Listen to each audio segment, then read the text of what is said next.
మహేశ్వరంలో మంత్రి కేటీఆర్ మాట్లాడుతున్నారు. మాజీ మంత్రి లైవ్లో చూద్దాం. మంది ఒక్కసారి యాద్ చేసుకోండి. అందుకే ఇవాళ గర్వంగా అనిపిస్తా ఉన్నది.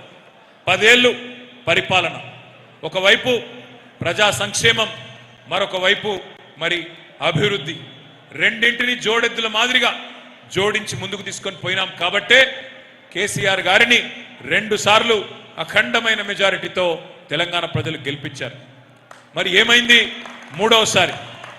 మూడోసారి ఏమైంది మనం ఆలోచించవలసిన అవసరం ఉంది. ఇవాళ నష్టం ఎవరికి జరిగింది? కేసీఆర్ గారు ఓడిపోవడం వల్ల ఎవరు నష్టపోయారు తెలంగాణలో? మా సోదరులు, మా సోదరిమణులు ఆలోచించాలని చెప్పి నేను ప్రార్థిస్తా ఉన్నా. ఒక్కసారి విశ్లేషించండి. కేసీఆర్ గారికి పదవులు కొత్త కాదు, ఆయన అన్ని పదవులు చేసిండు. 2001లోనే ఆయన మంత్రిగా, డిప్యూటీ స్పీకర్గా ఉన్న పదవులు పక్కకు బారేసి ఎత్తిన జెండా దించను, తెలంగాణ సాధించేదాకా వదిలిపెట్టను అని ఒక కమిట్మెంట్తో బయటకు వచ్చిన నాయకుడు కేసీఆర్. ఇవాళ 50 సంవత్సరాల అనుభవం ఉంది కేసీఆర్ గారికి రాజకీయాల్లో. ఆయన వయసు 72, 73, కానీ ఆయన చాలా చిన్న వయసులోనే రాజకీయాల్లోకి వచ్చిండు.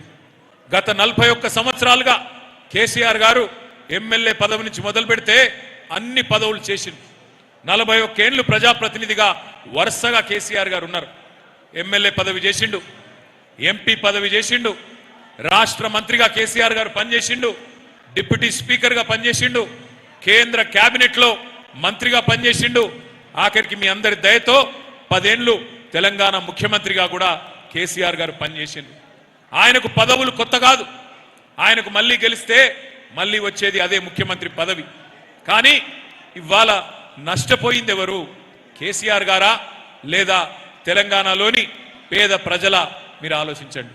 కేసీఆర్ గారి పరిపాలనలో ఆ రోజు ఏం జరిగింది అంటే మీరు ఒక్కసారి పేపర్ ఇవాళ చూస్తే మీకే కనబడుతుంది. నిన్నటికి నిన్న మేఘాలయ రాష్ట్రానికి సంబంధించిన ముఖ్యమంత్రి కాన్రాడ్ సాంగ్మా గారు నిన్న హైదరాబాద్కు వచ్చిండు.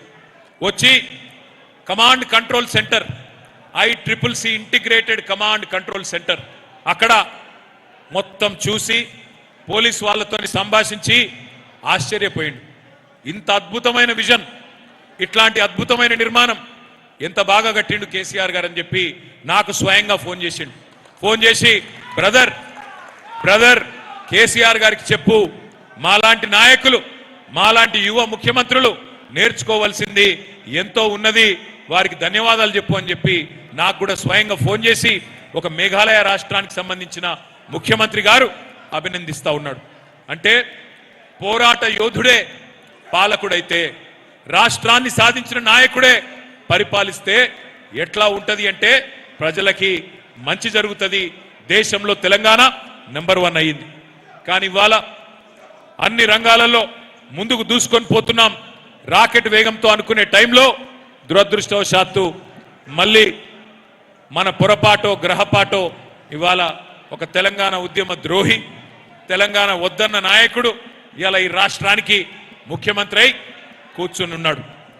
ఇవాళ ఎట్లా తయారైందంటే తెలంగాణ రాష్ట్రం మీకు తెలిసి, ఇప్పుడు మహేశ్వరంలో ఉదాహరణకు చెప్తా ఉన్నా.